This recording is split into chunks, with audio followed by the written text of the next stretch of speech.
Hello, everyone. Welcome to this week's episode of Hollywood Matrimony Live. Thank you so much for joining us.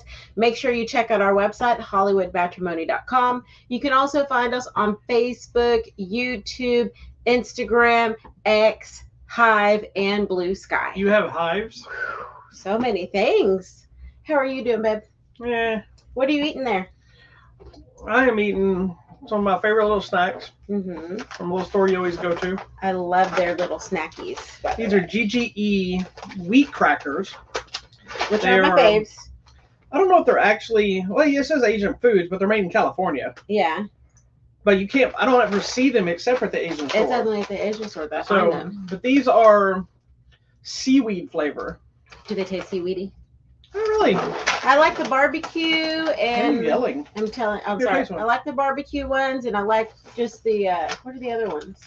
Oh no, there's a tempura looking one that you bought down there too. So it's either these little thing. You get a little hint of the seaweed, but none of the flavors, even the barbecue ones, are very strong.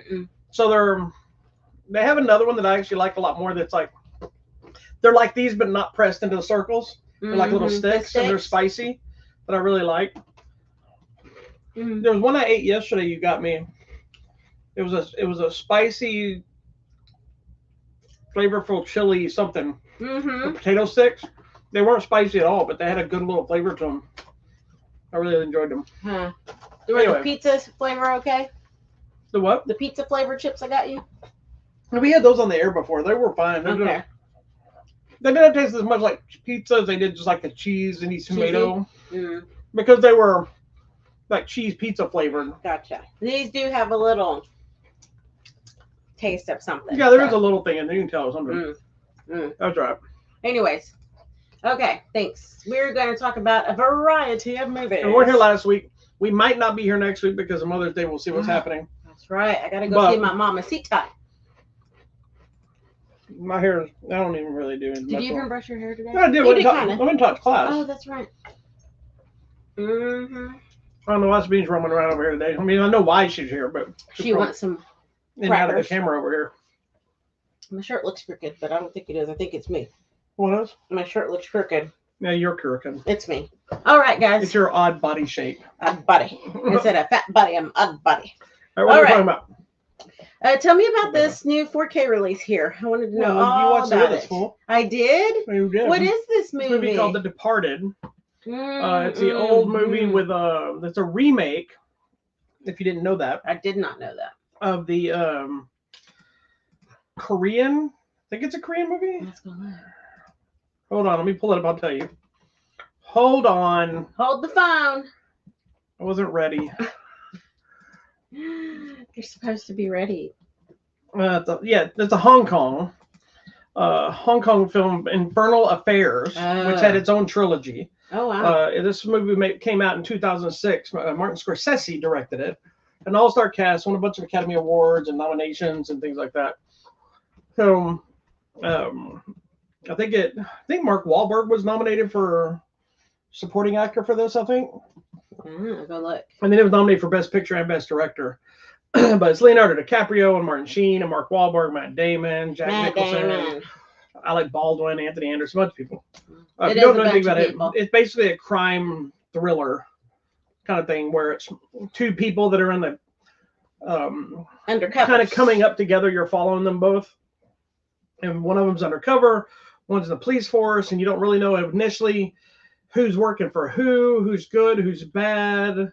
It's that kind of thing. And it kind of, I mean, it's not a big mystery because they tell you once the mystery is when they first grow up. You don't really know which kid. You don't know who's going to turn into the good kid, the bad kid. Yeah, you don't know which kid really becomes a witch, and it's not the kid you think it is. And it's interesting. And then it's just a whole back and forth. And it's like, hey, there's a rat. And they're like, oh, there's a mole. And so they're trying to figure out who each other is without getting caught.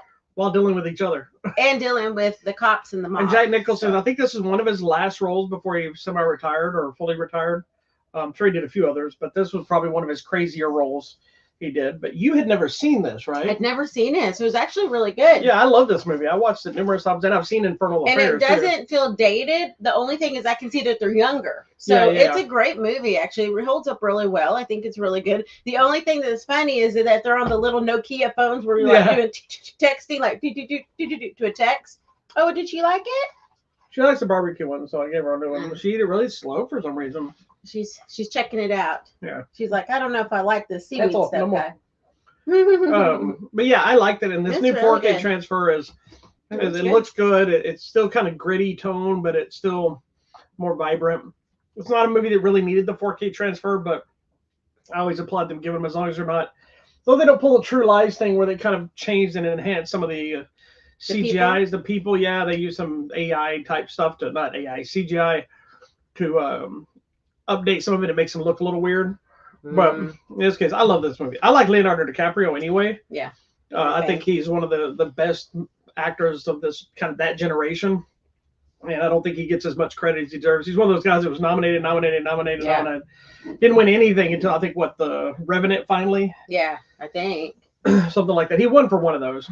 Anyway, and anytime he's with Martin Scorsese, it's usually a home run. So, anyway, but you enjoyed it? Yes, I liked it. You should watch it now because now it's on 4K. Yeah, were you surprised by the ending at the very, very, very end? Yes, because I was like, what? And I'm like, what? I think at one point there was even a discussion to do a sequel. Yeah. That, like I said, with the original films, Infernal Affairs, I believe it's a trilogy. So there is an ongoing thing. Not a lot of people lived through the first movie. But I think the sequel would have been following more Mark Wahlberg's character. And And then it got abandoned. In that other version. Yeah. Do we have that? Huh? Do we have the original? No, I do not have the original. Asian version. I'm sure we can find it somewhere. But yeah, so anyway, it never happened. So, but it stands good on its own. You don't really need a sequel. It's a good movie. You should watch it. Anyway, The Departed is on 4K now for the first time ever. Available now wherever 4Ks are sold, I guess. Yeah. At the Blockbuster video. Grab your Blockbuster card. Are you okay if we go here? Sure, wherever you want to go. All right. You're doing all the stuff to her. Oh, you know what? I didn't even share my screen. I'm dumb. Okay, I'm sharing my screen now because I'm stupid. Well, I was watching this whole thing and we weren't on anything, so. Why didn't you tell me it wasn't on? I'm looking at the screen. Oh, I know. You see a different screen. Yeah. Oh, well.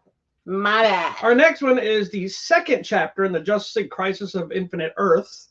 This is part 2 of a trilogy. There is a third one to come still. We talked about the first one.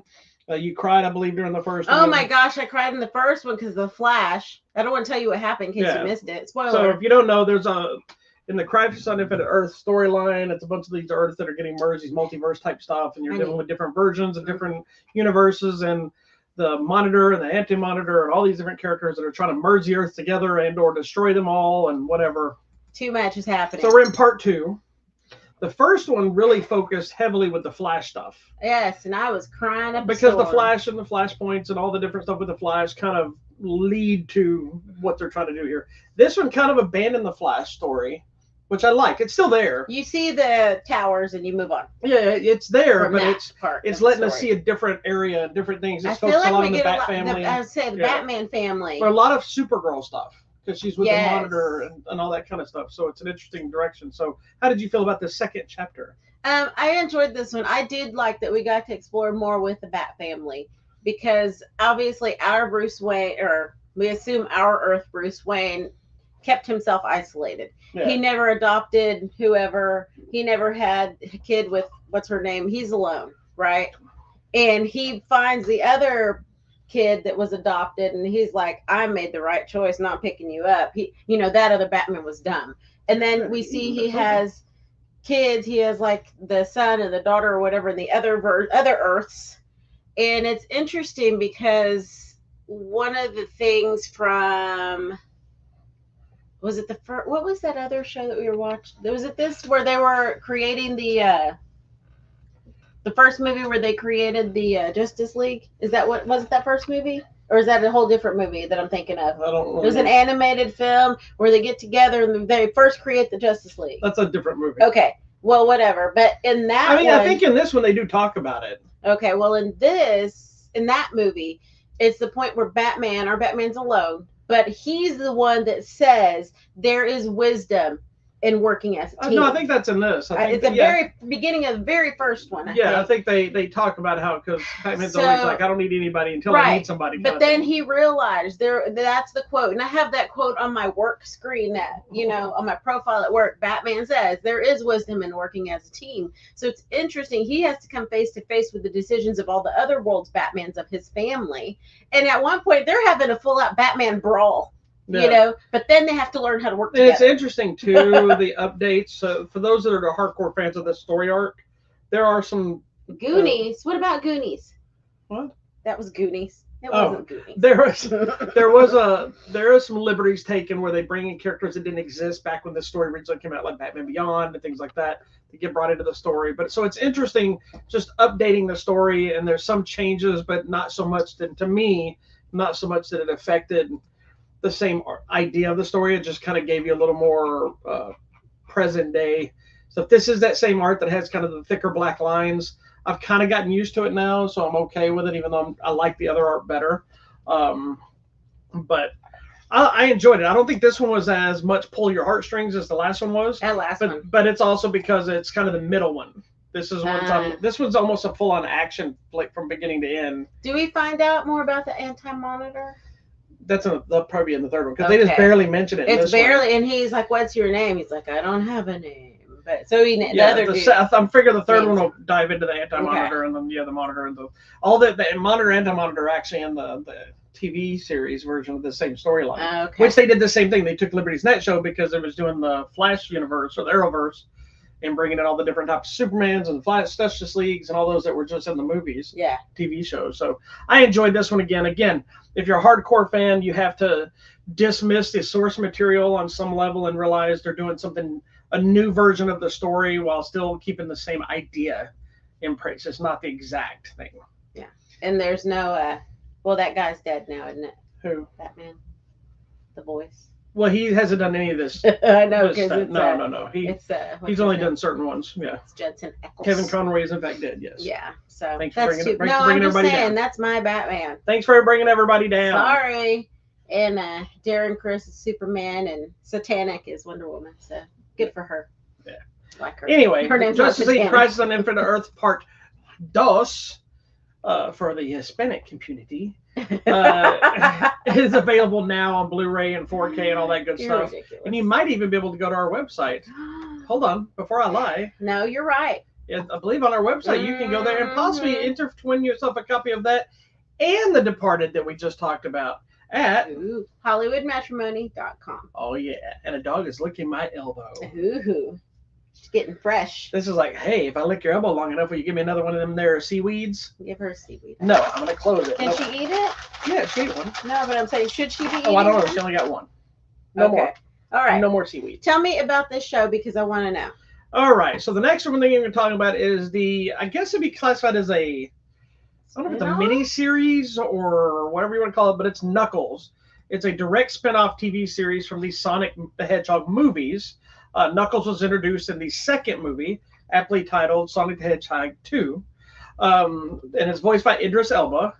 And it's basically kind of Knuckles' own adventure. It is ridiculous, it's silly, but it was a ton of fun. If you like the other two movies, the first episode, spoiler, does in fact have Sonic and Tails, the lady that plays the main wife. I forgot her name now. Hold on, let me bump up it. I'll tell you real quick. She was James Marsters' wife in the movies. She's in there, and then what is this other guy's name? I'm not ready for this at all. Hold on. Wow. Which one? Here we go. I say that, then Tika Sumpter is back. She's back as the essentially their mom, technically. Right. Huh? The wife? Yes. Character? Yeah, and then Adam Pally is back. I believe in the first one he was Wade Whipple. He was like I believe he was like a town cop that got involved to help him, and then ended up getting hired by the government thing to work with them. This is basically an adventure, but with Knuckles and Whipple. Okay. They go on a road trip. The premise, supposedly takes place between the Sonic 2 and the upcoming Sonic 3 that I think we're getting later this year. because at the end of Sonic 2, they showed Shadow. So, and I believe Keanu Reeves is doing the voice for Shadow. But it's basically Knuckles kind of trying to find his own way. So they did like a road trip type story arc that's really Adam Pally's story with Knuckles teaming up, separating from everybody else so they can do their own thing. It doesn't really make sense why Sonic and them wouldn't come and help, but whatever. It basically, let's see, do I have anything? Trying to look and see if there's actually, I don't think there's anything. So basically the premise is Knuckles is trying to find his own way. He keeps destroying everything because he's a warrior, and every time he tries to do stuff, he breaks stuff. Adam Pally gets out there, and he's like this bowler, and he's wanting to go. Knuckles is trying to find a warrior to train to kind of keep the his people that were wiped out alive through their traditions. And he takes on Adam Pally, who's trying to win a bowling tournament, and so he thinks training him for the battle is the thing to do to be victorious champion. Middle of it, it's also him trying to find his father, not Knuckles, but Adam Pally trying to find his father, who is a famous bowler. So it's them traveling to Las Vegas. So part of the movie is a road trip. You see some other characters show up that I think were from the movie. It's ridiculous. It's silly. There's a complete musical number. There's a lot of over-the-top action. You get to see tons of Knuckles. I mean, it is a full-on Knuckles show. Knuckles is in almost every scene. You go to Adam Pally's Whipple's family, and you get to meet his family, which is who was it? I was surprised it was her. Stockard Channing. His mom, right? Yeah. I had to take a double take because they didn't really look at her. And I walked by, and you're like, look at Stockard Channing. And I was like, and you're like, where? Yeah, I love me some Stockard Channing, but yeah, she's Edie Patterson, who is actually from the Righteous Gemstones, who's hilarious. She plays his sister. She's fantastic. So it's a fun show. It's not great. It does have moments where it kind of feels more kiddie than kind of, I know Sonic movies are for kids or young adults, but this one does kind of go a little more in the goofy area sometimes. I thought this show was fun. I watched all of them right through. Was glad to see Knuckles whooping some ass and doing some stuff, and you get more government crap. And so if you like the Sonic movies, you probably have a good time with Knuckles. If you hate the Sonic movies, you're going to hate this too. If you like the Sonic movies, you might not like this. But either way, I don't know. I thought it was a fun thing for what it was, and I just have fun with it, move on with my life. There you go. Knuckles is streaming now on Paramount Plus. Awesome. If you don't have Paramount Plus, you can't watch Knuckles. So if you want to watch Knuckles, you have to get Paramount Plus. If you don't want to watch Knuckles, then cancel Paramount Plus, and you don't need to watch it. Thank you. What else? Also, Paramount Plus is the home of all things Star Trek, if that's of interest. But if you don't like Knuckles, you can't watch Star Trek. It's against the law. I'm just saying, I am watching everything Star Trek. I've started this thing. I'll let you know how Knuckles is not in Star Trek. I'm just telling. So just a random aside. You were not allowed to have another reason to get Paramount Plus. No, there is no reason to get Paramount Plus other than Knuckles. For Knuckles. Yeah, if you're not going to watch Knuckles, don't you bother. We're moving on to the next movie. Okay, fine. About a shoe? Yes, I have been wanting to watch this movie for months, and we missed it when it first came to the theater. This is the American Society of Magical Negroes. You are a racist, ma'am. And it is based, obviously it's a play on the thing you always see in movies, one of those movie things where the magical Negro appears out of the background. He's been there the entire time being ignored, but he steps out of the background and he lays down some words of wisdom, or he pulls a thing like from, what was that movie? Which thing? The Green Mile, where he heals the guy and then he disappears. Well, and they kind of inject all of it into like a Harry Potter-esque world that is kind of behind the scenes. And to my surprise, the movie wasn't as over the top in the magic side of it that I thought they would go with, which I was kind of disappointed because I wanted to see them do more like wacky magic stuff to kind of make it more, but that's not the point of it. No. But there were some very interesting things and developments on what they did, especially like one of them I want to talk about is his wardrobe in this picture we have here. Right. He does art, but he uses yarn. And that shirt that he makes, it actually makes him look like a slave from back in the day. 'Cause it's kind of weird and tattered, and it looks like it's supposed to be artistic, but I think there's a metaphor there of him looking like a slave at the time he wears it in the movie, which is proper. Yeah. I think the movie was hit and miss with some people. I know it met with a lot of negative feedback and complaints when the first trailer dropped, because I think there was a mindset of, once again, without people seeing the film, they assumed, why are we making a movie where black people have to cater to the white people and this, that completely missed the entire point of the story. Correct. And seeing the movie itself, I really enjoyed this movie. I have some complaints, but what did you think? I liked it. I think I can understand if you just see the title or something like Magical Negroes, people are going to be like, poop, and that's what they did without investigating further and understand that this is a term that's used in Hollywood to describe that magical background character who's typically. I think a lot of people also, when they watch the trailer, because the trailer is talking about, hey, we got to do this to make white people feel better. So they assumed it was saying, hey, this movie is just to tell you how to make white people feel better, instead of paying attention to what that story and then it is the play on, that's what happens in movies. That's what's been happening for so long. Sadly, in the real world too. Yeah, but that, you have that background character, and it's always been, it's been there. It's been there forever, not forever, I'm going to say, but in filmmaking, it's there. So this is kind of making fun of that because we're aware that this is happening. So I think you got that, right? It's trying to making fun of that whole Hollywood thing. On the other end, you have the main guy, Justice Smith, who actually has lived his life as that background character person. I think as a person of color, in some ways, you get two things. You either get the parent that's like, you can do it, get out there, wow. Or you get the people like my grandmother would be like, don't look them in the eye, always dress nice, don't put your hands out in the store, don't ever do anything that looks suspicious. So you live your life very subdued as that background character. So it's really about him stepping out in just his real life to become a full-fledged human being.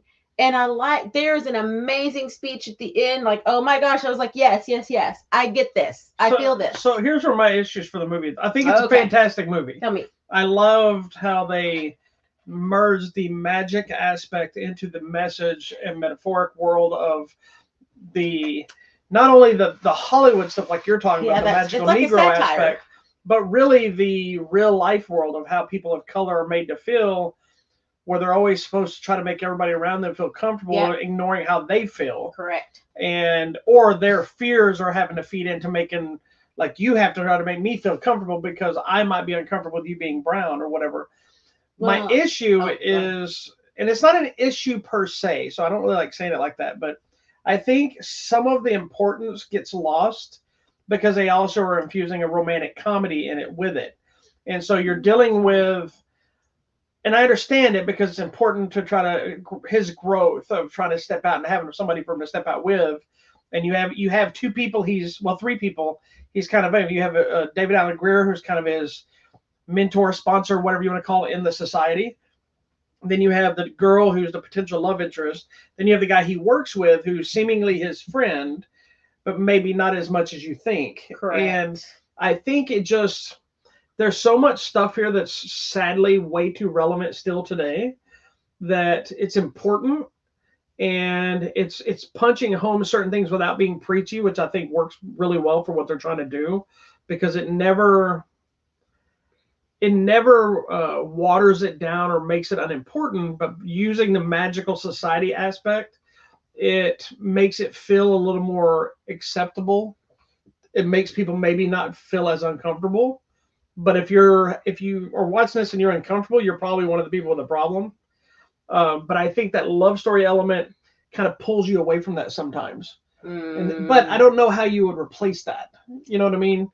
Well, but I found it actually to be like a parallel for the love interest, her story. Yeah. So she's a white lady in a tech company. Is she white though? Well, what? Sorry, we don't really specify, but I think she might be a person of color. Okay, perhaps. But she's dealing with the female aspect. But she's dealing with the female aspect of not being paid as much, not being recognized for her work. She does all this work, and someone else gets the credit. So I think that's why I think they kind of find compatibility, because I get that. He can't be his full self, she can't be her full self, because the society is not accepting them. It's kind of together. I got that part, and I know that's why it works. I just don't know if it's like we're going down the store. It's like, oh, here's a girl. Oh, here's a girl. Like, I get what you're saying. Yeah, and I don't. But I think as a person of color and a female, I got both of the stories. Yeah. And I didn't disagree with it. Like I said, I don't know if there was a way to change that. And it wasn't in a way that I think diminished the film. I think because I was recognizing the importance of what this film is trying to say and how they're saying it, I felt almost like, stop taking me away from this and let's stay in the important part of it. You know what I mean? Even though that part is important. So I don't want to make it sound like I'm bashing it. It's just that it's kind of like my mentality of how I was worried about the Color Purple musical losing its impact of what the story is, which was my initial reason being against the musical. And then seeing it said, okay, they found a way to still make it impactful. This movie has very impactful moments. Like you said, the speech at the end, but then it kind of, after the big speech, it kind of just goes away from it, you know? Yeah. And so there's some ups and downs. It's not perfect for me, but I still thoroughly enjoyed it. I think it's a very important movie. Yeah. And I wish it had done better, and because it does even set itself up to be able to do different things, which I thoroughly enjoyed. Yeah, which the ending is very like, okay, yeah, I gotcha. But if you're one of the people that looks at the title of this movie and you're thinking, ugh, more woke crap, or you feel like, ugh, I'm offended by this or whatever, then you're probably part of the problem. Because everything in this movie is factual, except for the magic part of it. I'm trying to find out. I love one of my favorite parts of this movie is there's a character that suddenly can't use magic the same way and is annoyed by it, and then she was cracking me up. That's funny. What are you trying to find? I'm trying to find out what her ethnicity is, because I don't want to mislabel her as a white female if she's not. Well, let's move on. She's just a female because that's all that matters for the actual movie. Well, I think she considers a person of color. Okay, well, I thought she was. I don't know what her race is. I'm sorry. I just don't want to mislabel people because I don't want somebody to call me white. I mean, I'm light-skinned, whatever I am, but I'm not white. You're not white. I know, but I wouldn't want someone to say, "Oh, that white girl." But you're not white. No, I'm not white. I have been misled. I am at 98% Latina. We've been through this. I don't agree with mixed marriages. 1% Japanese. So we're gonna have to have this. 1% Solomon Islands. This will be our last show because I do not agree with mixed marriages. Oh my gosh, you're such a dumb. Before y'all start getting all angry, I mean, I don't agree with mixed marriages, but I'm gonna stay married to this one. You're so funny. Because she has money. All right, I'll find out more about her because she's so pretty too. By the way. I don't think I've ever seen her in anything. I don't know. Anyway, her name is Ann Lee Bogan, isn't it? Bogan. Yeah. Bogan. So I don't know if somebody's name is Ann Lee. She sounds like she has some Asian. I think she's Asian, perhaps. I don't want to. Anyway. She was in the movie After Yang. And what? After Yang. Do you remember that movie? Yes. That's what she was in. Yes. After Yang, American Unsettled TV show. Okay, I'm going to move on. Anyway, I thought it was a fantastic movie. I really liked it. I like that it's making fun of and acknowledging that this has happened for so long in so many movies, and that this guy is finally standing up for himself and not feeling bad that he is a black man in America. You should not feel bad for who you are or try to hide it or minimize it. Be you. Yeah. Okay, moving on. Next movie. It's available now. American Society of Magical Negroes is available now on digital and streaming on Peacock. It'll be on Blu-ray and DVD, I believe, later this month. All right. Next. Left Turn. We're talking about the new comedy Unfrosted. I was looking forward to this one. It's the Battle of the Pop-Tart. Oops, are you okay, baby? Be careful. Okay, there goes my dog. Wait a minute, what's that character's name? She's not. That's why she doesn't show up on that page. That's what I found curious. Interesting. So who knows? She's hiding out. Okay, move on. Unfrosted. I think it's because she doesn't have a photo on here. Stop. Anyway, Unfrosted is the unofficial story. Very unofficial, I think. Of the creation of Pop-Tarts, but also based on a bit that Jerry Seinfeld used to do in his stand-up about Pop-Tarts. Oh, wow. And this movie is also directed and I believe co-written by Jerry Seinfeld. I believe this might be his first starring live-action feature film. What? Because he's done all TV stuff and the movies stuff he's been in. It's always been like the B movie and voices and stuff. I don't think he's ever done a live action. Oh, the B movie. That's right. Lead role in a live action movie. I gotcha. Okay. But this movie, it's a Netflix exclusive movie.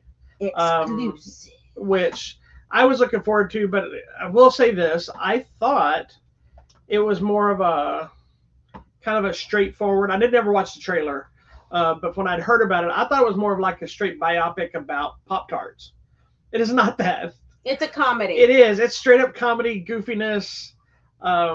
And I had a blast with this movie. I was cracking up all over the place. I've heard some people say this movie is unwatchable. It's not funny at all. What? If that's the case, I don't know what movie. Okay, then you weren't paying attention. Here's the thing: you need to be paying attention because there's some quick-witted one-liners. There's some references in the 70s and 80s. I mean, or whatever 70s. We're in the 60s. They take jabs at stuff that like exists now, which always cracks me up when somebody says something like, you know, there's a joke about airbags when they say somebody's like, because that's like saying a bag will pop out of your steering wheel and you have a wreck. Psh, that kind of thing would never happen. You know? It is so funny and it's very witty.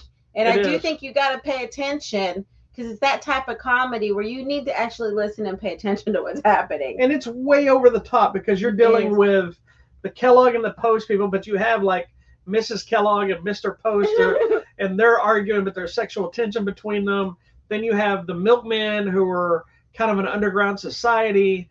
And then you have the mascots with Tony the Tiger, played by Hugh Grant, and a bunch of other of the mascots that are all kind of fighting for their own rights. And then NASA somehow involved in the Pop-Tarts. And these two kids that are fantastic. That little girl is that are the reason for all of it. I mean, it is a ridiculously fun movie. Yeah, she's the best. That little girl. I gotta go find her again. I thought it was hilarious, and the amount of people that are in this movie is insane. I bet he just called all of his friends. He's like, "Hey, I need you to come do this movie, please." And they're like, "Okay," because I feel like this movie, I heard it and then it's on. Like it came out of nowhere to me. But maybe you knew something about. You mean this movie? Yeah. Well, I've been hearing about it, but I mean, I didn't know it was already coming this fast. I had heard a little thing about it, but there's even like a jab of the Capitol riot guy that dressed like the shaman when they're doing like this riot. That's funny. It is funny. Without it's not picking a Trump or non-Trump no. It's political just thing. It's just dressed like the little they're fixing to raid Kellogg or whatever it is, and he's dressed like that. It's really funny. It's hilarious. I think this little girl was my favorite. There's these two little kids that are dumpster kids, and they go behind both the dumpsters of Kellogg's and Post, and they're eating all the scraps of pastries or jellies or whatever they can find. But this little girl, her name is Eleanor Sweeney. This is her very first movie. She has some intense lines, but she's just popping it off. She's a quick wit. Yeah, she's so cute too. She's got these little cheekies right here that are they're like the little chunky hang down cheekies. Like down here. Oh, she's the cutest little kid ever. And I know we normally don't like kids in movies. I don't know.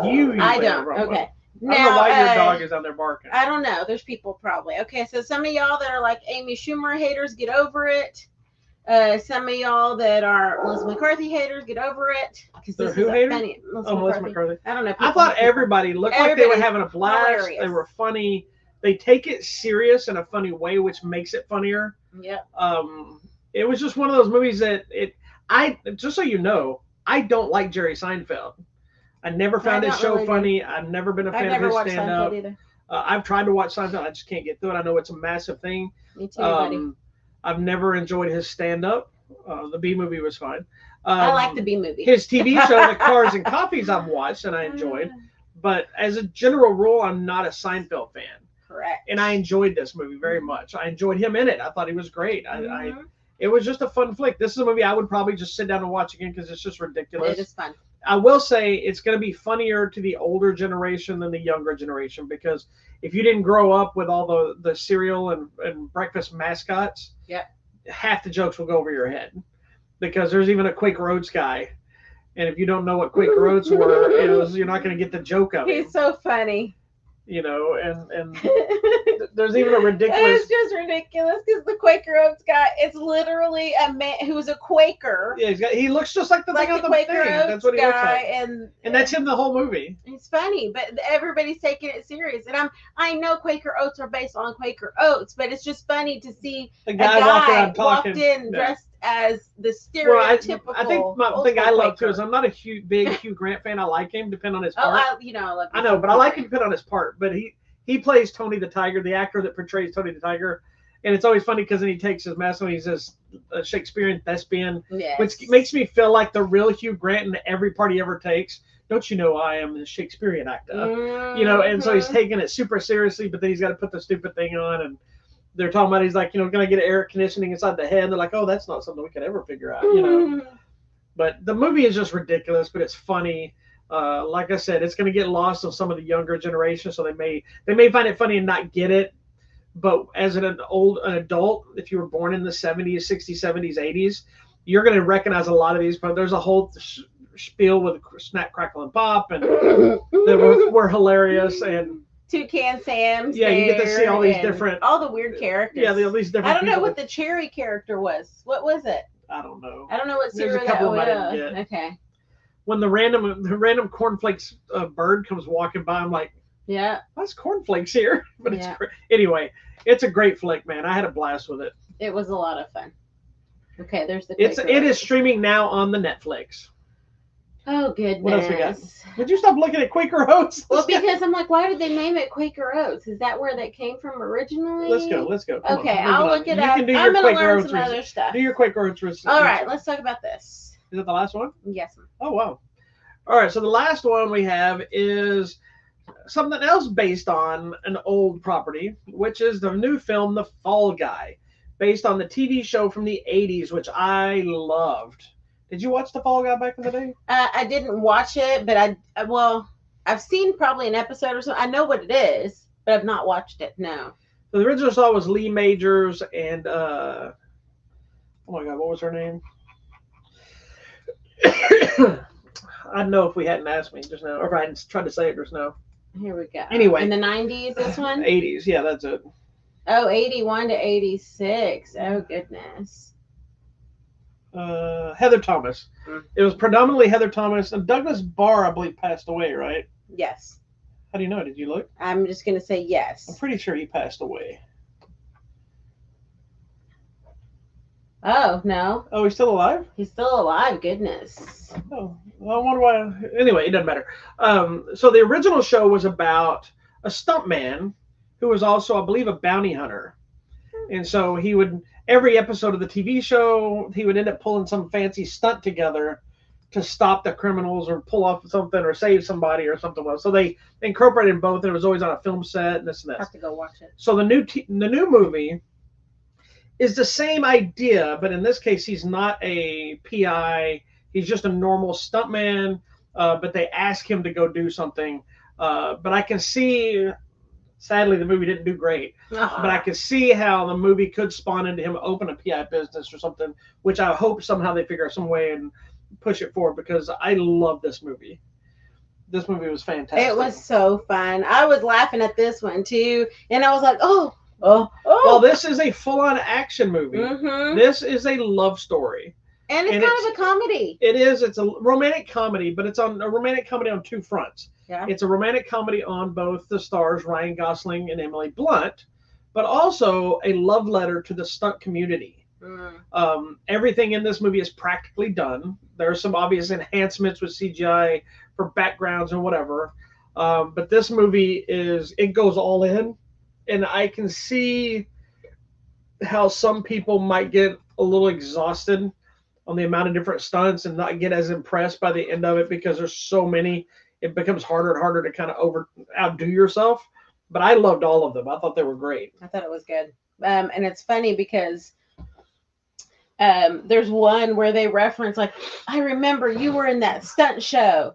And it's just funny because we know people who have been in stunt shows. Like, we know guys. I mean, I used to do some stunt work early on, and then we have friends that are in the Jason Bourne stunt and show I'm still impressed by it. No matter how many times you see Indiana Jones or the other one, like there's real fire going on. There are people jumping in and out of cars or whatever on the Jason Bourne thing. Like, it's in a controlled environment, but something could still go wrong. Yeah, And for those that don't know, David Leitch is who's directing this, who used to be a stuntman. Most of you would know him from directing the original John Wick, Deadpool 2, Atomic Blonde, Bullet Train. So he knows his way around action. Mm-hmm. And so there's even not the opening scene, but early in the movie, they do a beach roll of the car, that they actually got a Guinness Book World Record for the amount of rolls they made during making this movie. While making the movie. Yes, so that's awesome. But yeah, it dives in with the comedy, the romance, the silliness. There's some over the top stuff, but it works. Yeah. There's great action. I only had one issue with this entire movie. What's that? It was the freaking song. At the end of the movie, they do a version of the Unknown Stuntman that I wrote in my review. Hold on, let me find it. Because I complained about it.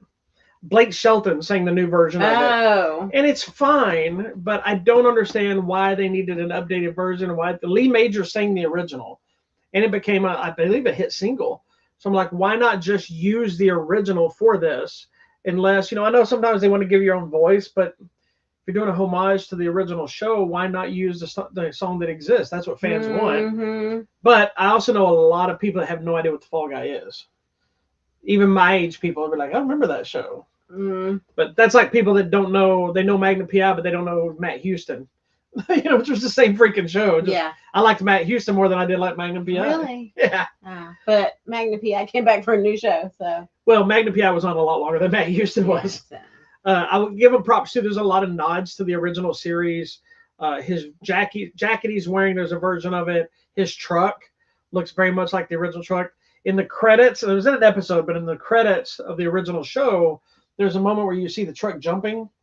That's actually a big moment and thing, but it's in, I think, the first episode. They do it in the movie, so it's like there's a lot of little stuff. Like every truck that's on the film set that the crew uses is the same color scheme of the original truck, and then the truck he drives is slight difference the same. So yeah, there's a lot of little stuff, which I thoroughly enjoyed. Yeah, I enjoyed it. I thought it was super fun. I was enjoying all the stunts. There were moments where I was like, and I was touching you, and you're probably like, what the heck is wrong with this lady? No, I'm thinking finally she's touching me. But you're funny. But because I recognize the hard work that goes into it. And yes, these people are often ignored. But what was the awards this year where they actually mentioned something about stunt people this year? I don't think they got anything. But they mentioned, they recognized. I will say, I love, like, Keanu Reeves. I don't know if he'll be I don't know if it's right to say he was the first one to do it. But he's one of the more prominent people to really start pushing the focus on his stunt team. And Ryan Gosling, through promotions of this movie, has done the same. He has done so many interviews and whatever. Like, he did an entire Jimmy Kimmel interview promoting the movie, but it follows him walking from the back, and he's in fight scenes all the way up until he gets on stage. And he grabs this one guy at the end, and Guillermo beats him up. And throws them. So at the end of his interview, they bring out the 4 stuntmen that were his stuntmen from the movie and introduce them by name. That's awesome. And he points out, hey, this is the guy that did the fire one. This is the guy that falls. This is the guy that did the roll and got the Guinness World Record. This is the guy that did this. And so they're getting visual name recognized. And did credit. You see at the on the red carpet? He brought all the stunt guys with him on the red carpet. Well, did you also see he showed up? Did you also see he showed up on the red carpet as Beavis and Butthead with the other guy from SNL? Oh my gosh, that was. If you have not seen that sketch, that's becoming huge. Have the clip. Yeah, he showed up at the premiere dressed as Beavis. That was such a fun movie. And they got Butthead too. It was that skit from SNL was hilarious. Because he's like this. I can't even. So yeah. So anyway, but yeah, it's been a great promotion. I was really bummed to see that the movie didn't do as well as I think people expected it to probably hit about 40 million. I think it only hit 20 something, if that. And it just goes to show you that, like, people aren't. What do you think? Before I say what I was about to say, I'm going to throw it at you first. The Fall Guy's available now, and not available. It's in theaters now. Go check it out. It's a fun flick. Did you have anything else you want to say about this program? No, it's a great movie. Go watch. What do you think of the idea being dead of there's no such thing as a movie star anymore? In what sense, though? Well, the sense is, used to be a person's name alone would drive people to movies. Agreed. Back then, it was like a Stallone and Schwarzenegger and Bruce Willis and what's her name?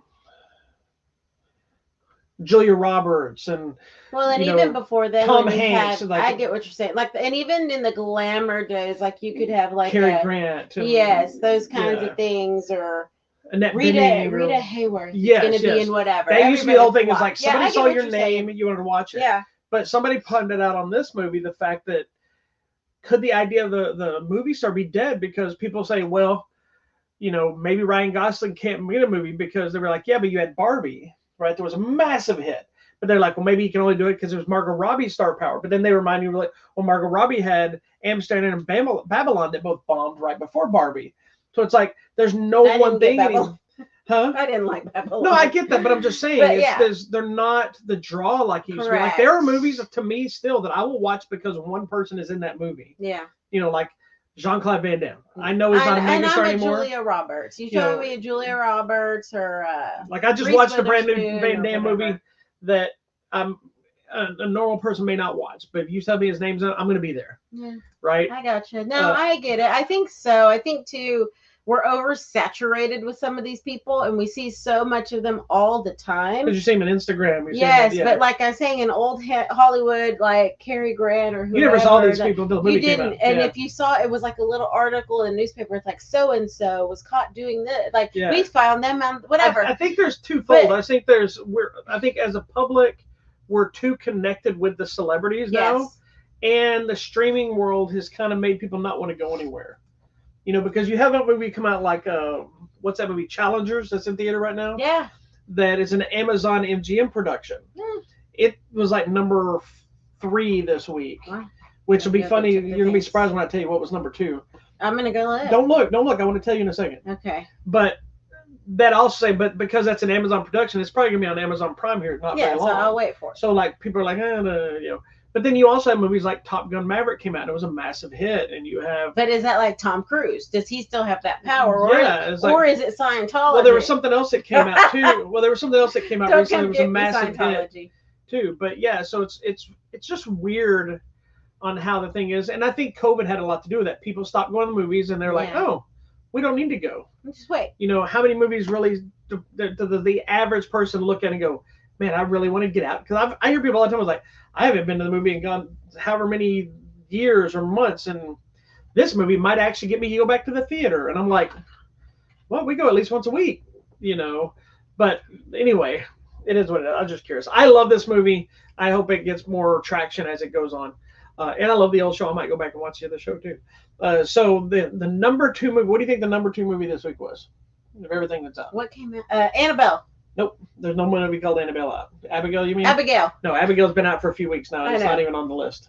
I don't know what's out right now. The number 2 movie was Star Wars: The Phantom Menace re-release. Oh my gosh, and that's because you went and watched it too. It was they re-released it for May the 4th, the 25th anniversary of Star Wars: The Phantom Menace, and it was like I think it made like $8 million. It was a short weekend, but it made like I want to say it was one of the bigger re-release amount. They said people kind of came out in droves to watch it. Wow. You know, so it is what it is. For a movie that everybody hates, people are going to watch it. Yeah, that's right. And then Challengers, it beat Challengers. Yeah, it did. I'm looking at it now. So, Fall Guy, episode 1, Challengers. Is this out already? I didn't know that was out. It came and went and got horrible reviews. I thought it was this week. No, I told you it came out this last week. I think Civil War and Kong and them are the ones holding really well. Mm-hmm. So anyway, it is what it is. The other thing I do want to mention, and we're not going to really talk about review-wise, but for the Star Wars people, May the 4th be with you this weekend was a big Star Wars thing. The new Tales of the Empire animated show hit Disney Plus. If you don't know about them, they're little 15-minute episodes. First season was Tales of the Jedi that focused on Ahsoka, her younger days, and Count Dooku, what is his name? Lord Tyrannus and Count Dooku in both of their journeys up to the point of the movies when you see them. This new season was Morgan Elspeth from Mandalorian and Ahsoka, and Barriss Offee from the original prequels, as well as the Clone Wars story arc from her thing and lead up to where we're at now. Yeah. So there was so fun good, actually. It was really There's only 6 episodes. They're all on Disney Plus of both shows. Like I said, they're quick watches, but they're really pack a lot of story and they're fun. And random update, Quaker Oats was not made by a Quaker. Jesus Christ. I think the idea was just that it's an old oat. Well, and it's like that the Quakers represented integrity, honesty, and purity, and that's what they wanted their oatmeal to be. So they just because robbed the little picture. When I eat oatmeal, the first thing I'm thinking about is integrity. Well, but you know what? I eat Quaker Oats. That's the only one. Speaking of integrity, there's really funny. This made me think of it as nothing with what we're talking about. Okay. But in South Park, One of the guys owns a weed business, right? Stan's dad started a weed business years ago, and it's called Tegrity Farms. And he goes, because they have Tegrity. Oh, okay. Oh my goodness. Right. They've been doing some clever stuff with that because they did like a while back. They did a special called the Streaming Wars. Yeah. And really, it was all metaphors for the Netflixes and all that kind of stuff. But the reality of the story was they were fighting over the stream that fed the water to all the different farms. And then they had a water park that they decided to use pee instead of water. And so, but it was connecting the whole idea of the streaming wars and where you're getting your content and all this stuff. But it was. Oh, you know what? Very interesting. I forgot to talk about the movie I watched. I watched the new Anne Hathaway movie. Yes. So sorry. I betrayed you. I apologize. What is it called? I don't know. The Idea of You. Okay, we'll talk about it next week then. If you want to. It's fine. Not a biggie. Because were you going to watch it? Probably not. All right, well then I'll just tell you right now. I was just saying for content-wise, you can wait for next week. Oh, well then I'll wait for next week. You do whatever you want. No, let's move on. Tell me what's coming out over there. There's not a lot coming out this week, but I will say probably the biggest one for me, like they're putting out a Addams Family 1 and 2 double feature collected edition of the animated films. Remembering Gene Wilder, which I believe was a documentary about him. Joysticks is an 80s movie that's probably something that would never get made today. Yeah. An Andy Garcia movie with Richard Dreyfuss called Night Falls on Manhattan is getting a release. But probably the biggest release is the original The Crow is getting a 4K release, which to me is still probably one of the best comic adaptations film of all time. If you've never seen The Crow, first of all, what is your problem? But it's a great movie, and the new 4K release is fantastic. Aren't there multiple Crows? There are 4 original movies. There's a TV series starring Martin Dacascos, and then there's the new reimagining that's supposed to come out later this year. Okay. And all of them, with the exception of the original, are not that great. I like the Martin Dacascos series, between being a fan of his, and it's kind of... It was one of those... Remember when there was a big thing of different series on, like... There was like Hercules and Mutant X, and it was kind of that kind of show that was kind of on like one of the random UHF networks, you know, like CW or TBS or one of those kind of things. It was a fine show, and he played Eric Draven. The other ones, the other 3 films, have nothing to do with Eric Draven. They're new Crows, and there's been multiple. For those that don't know, before you were like, what? There's multiple comic series that were created later. That I think that's the mistake they did with The Crow 2, which I like the movie The Crow 2, but I think where they missed the opportunity is one of the books they did, which I thought was fantastic, was it was a lady became the Crow because her kid was murdered, and they were murdered, she came back. They could have done that with the second film very easily, but they went with another guy, and there's some missed opportunity. And I think that with that one, I think she was like an Indian as well, like a Native American, excuse me. And it kind of fit in with like culture stuff, and it was like really well done in the book. But anyway, the original Brandon Lee one, the only one that really matters right now, is I'm looking forward to the new one. It will not be as good as the Brandon Lee one. I know that for a fact because it is what it is. But I'm okay with its existence and looking forward to. I just want it to be a good movie. That's what I want. It probably would have been better to not make it Eric Draven, and we could have just been another Crow story. Because everybody's already got their panties in a bunch because Brandon Lee, and I agree, but I'm okay with them doing different things. All right then. Well. Anyway, that's what's coming out right now. Nothing big. All right. Coming out at the theater or on the line Tuesday, a movie called Kitty the Killer. It is about a teenage assassin, and she needs to join forces with her mentor to stop a sinister plot. Video on demand digital. Also on video demand and digital, a movie called Mind, Body, Spirit. It's this lady whose name is Anya, who finds her grandmother's yoga book or whatever, her ritual practice that she used to do. And so she begins doing this ritual practice yoga that her grandmother does, only to find out that it's actually unlocking evil's power and could cause her to go into a crazy town. So it's basically, it says spiritual help that quickly evolves into something more sinister. So I guess her grandmother was doing something evil. Nobody knew. Also on video demand and digital, a movie called Ruby's Choice. It's a story about this girl who has to give up her room to share with her grandmother because her grandmother is suffering from dementia and the family now needs to take care of her. So the grandmother moves in. This teenager at first is just very like, ugh, I have to share my room.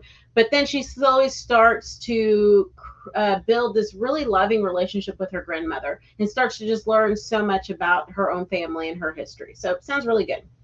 This one looks really interesting. It's also coming to video demand and digital. It's a movie called Sira. It's about this young girl, Sira, who is having to take a stand and fight back against terrorists in her North African village. She is assaulted and decides she's going to fight back and she's going to save other people as well. So it's just a poster of this beautiful little African girl with a rifle shooting people. I'm like, go girl, do it. So she's fighting back. Also on video demand and digital on Tuesday, a movie called The Last Movie Ever Made. This is a story about this guy, Marshall. And he finds out that the world is ending in 30 days. So he decides he's going to go back and finish that movie that he wrote in high school, and he's going to make it. So he calls all of his old friends, he gets whatever equipment he has, and he decides he's going to make this movie. So that's interesting. I don't know if that's what I would do when I find out the world's going to end in 30 days is make a movie, but who knows? Coming out on Wednesday to Disney Plus, the newly remastered documentary about the Beatles, Let It Be. Is this the 70s one? The 1970s, oh, okay. Yeah. So it's the new one. So, or it's remastered, and it's now on Disney Plus if you'd like to watch it. I got you. Coming out on Thursday to Netflix, it's called Mother of the Bride. This girl's daughter comes back after a year abroad, and her daughter's like, hey, I'm getting married next week. It's basically another twist on the father of the bride. I believe it is. This is Mother of the Bride, correct, because she's like, hey, I'm getting married next month. Let's go. But she finds out that the boy she's marrying is the son of the man that broke her heart years before. So now the mother, kind of the same idea. The mother of the bride has to deal with somebody she doesn't want him to marry. The father of this kid. Yeah, exactly. I got it. So it's the same but different. Yeah, it's the same but different. Okay, see, this is coming up here. Yeah, it came out all right. All right, well, coming out this Friday, people might be excited. There's this little thing called Planet of the Apes. And this is the new movie, Kingdom of the Planet of the Apes. Following the new series of films, this is the next one in the previous series. Trilogy, which was Dawn of the Planet of the Apes, Rise of the Planet of the Apes. Was it Battle for the Planet of the Apes? This one, I don't remember the other one. Y'all, this CGI just looks way too real. I love it. It's so creepy. I know, and it's kind of freaking me out. Don't get me wrong. I love the originals, and I love the makeup of the originals, but it was Rise, Dawn, and War. Oh, okay. And now Kingdom. I love these new ones because I think they're more terrifying. They are. It's the originals are not terrifying because you get the idea and the creepy nature of the rise up and the scary nature of being imprisoned by that and all that stuff. But it's because you can tell they don't look like real apes, there's not as much of an impact to me. But babe, if you were there in 1968. No, I agree. The first person that talks in movies an ape, and he's like, everyone smile. I'm like, no. I agree with the time terrifying. Period. I'm just saying, but yes, the impact of the story in general, seeing it as an actual ape, I think is way more terrifying because the CGI. And I've loved that the evolution of this series took us from the one ape that didn't really talk and slowly became able to talk. Yes. And it was one ape. Then it was a couple of apes. Now it's some can, some can't, and now we're getting to the full evolution because we finished that first arc. Now we're in a whole new group of people making this film, and it's a new place. And I think this new film is leaning into the original. Like we're circling all the way back. This is my theory. I got it. Now I know one thing about the movie that I don't want to spoil for you, which is kind of leading my theory, but I'm not going to say it out loud, and I don't want you to look it up because you'll be upset. I don't want to know anything. That's why I don't want you to look it up. But that's kind of leading my theory, but I could be completely wrong. So I hope I'm right on some level because it'd be an interesting nod on how it gets back to where it needs to go. But I'm also fine with never having a re-idea of the spaceman going back in time and into the future or whatever however you want to look at it. I have some people that have different theories of the original Planet of the Apes, that they think they went to another world, and other people think it's another, alternate universe, an not alternate the same, planet, but not the same. future, and so it's kind of depends on who you talk to. What, the new movies don't even take place on our Earth? Maybe? No, the originals. Some people's theory is that they didn't go into the future. He ended up on a different world, like an alternate type planet. An alternate, planet Earth. That's similar to ours, but not. I don't believe that. I think I don't believe it. I think it's very clear what happened. It is, but I think that was the idea, because if you go back and when you watch the original ones, even though when they go back in time in the third one, you're very much the normal world, but by the time you get to the fourth one, I think it is, which is kind of the future world, it's not really the same idea. It's kind of this weird, society and stuff, because I think it's Battle for the Planet of the Apes is the last original film. That one seems very much like Kingdom of the Planet of the Apes in its tone. Anyway, we love Planet because of the Apes. The original Planet of the Apes series was a loop anyway. Yeah, the whole movie. The whole thing, like if they 1, 2, and 3 loop back. Yeah, because if 2, 3, 4. Well, I don't know, whichever. Well, but if they hadn't come, then this wouldn't have happened. Yeah, 3 loops back to the 1. Evolution. Really. Y'all. But we'll be talking about this next 3 week. Loops back to 1, but 3 also is the reason all of this exists. There's a reason this happened. Yeah. Between 4 and the time. Because of the birth of Caesar. 2379 or 3279. Caesar's taken back in time. Correct. Gonna go back in time. Okay. Anyway, so that's what's coming out on Friday. The real tragedy is we don't still have Roddy McDowell around to show up and play somebody. So good. And yes, we still like the Tim Burton, Mark Wahlberg. Yeah, I like Marky Mark. It's not a great movie, but I do love it as. I love the makeup of that because they infused now real life actors, but with a more realistic. Yeah, that's makeup. when it started looking more real. That's what I really liked. It's funny. It's actually a pretty interesting transition between the originals. You have the one standoff that's still prosthetics, but they look like real apes instead of the first movies. The first movie was like this. And then now you get the new movie that's using guys that they could do that. Oh yeah. I'm going to tell you this now. I'll probably mention it next week. One of the funniest things I've ever seen is watching that 70s show. And it's a whole episode about Star Wars. And they're seeing Star Wars for the very first time. And Kelso, played by Ashton Kutcher, is arguing about there's no way Star Wars is going to be better than Planet of the Apes. And they're arguing about it. And he goes, there's no way. Planet of the Apes is always going to be with them. Man, those apes could act. And it cracks me up every time. All right. Also coming out on theaters on Friday, a movie called We Grow Now.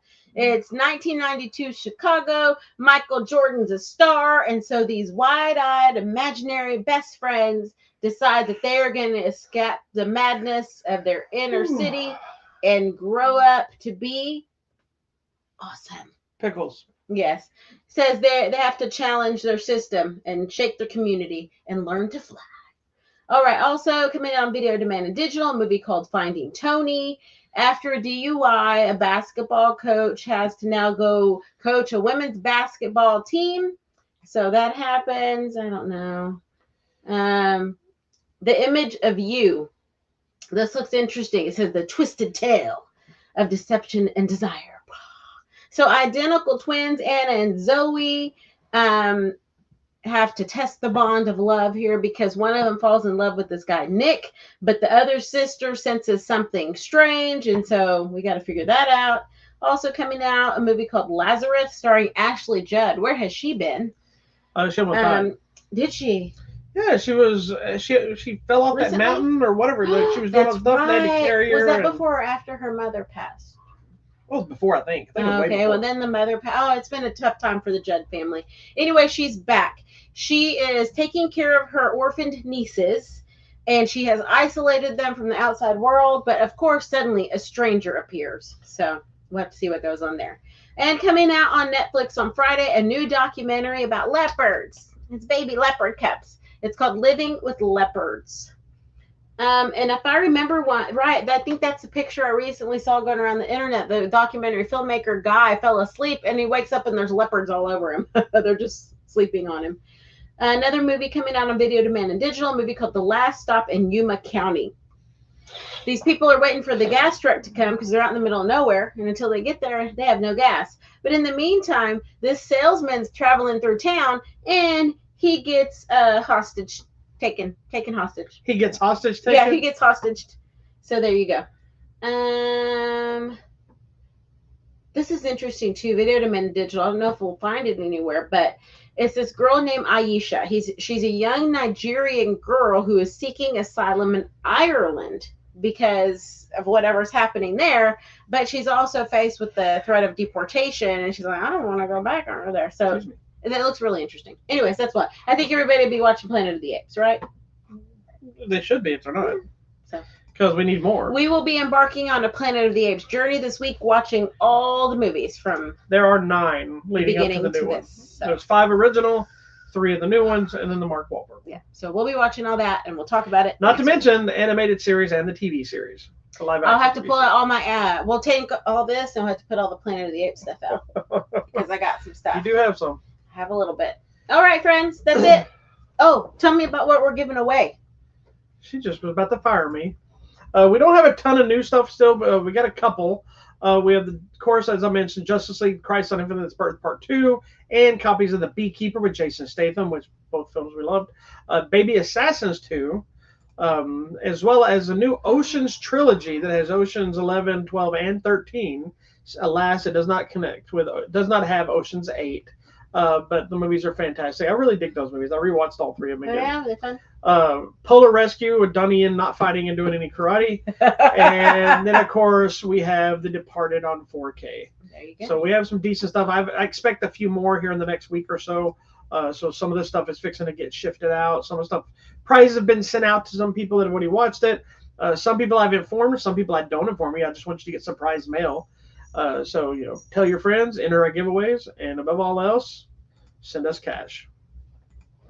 No, I tried. You don't have to send us anything. All right. Thank you so much for watching, guys. We will see you next week. Peace out, dogs. Peace be with you. Hello, dogs. Speaking of which.